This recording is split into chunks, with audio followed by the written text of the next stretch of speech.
Hey guys, let's go Ask Danny. Today we're going to be going over AMC 2021 Fall of 12A, problem number 1.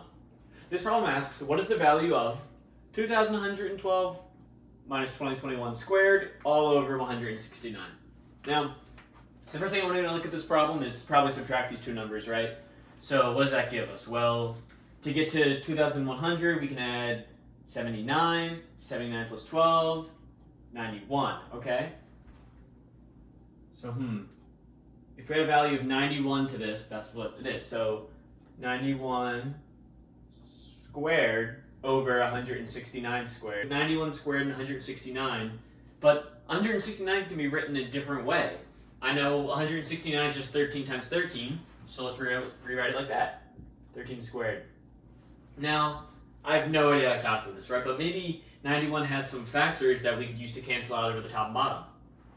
Well, 91 squared, well, what multiplies to 91? Well, 10 times 9 gives you like 90. What if 13 does? 13 times 7. 13 times, let's get 7. 1, 2, 9. 91. Okay, cool. So 7 times 13 is 91, which means this is just 7 times 13 squared. So that gives us these two equations, but then we can just cancel the 13 squareds. We can get 7 squares our final answer. So we have C, 49. Cool.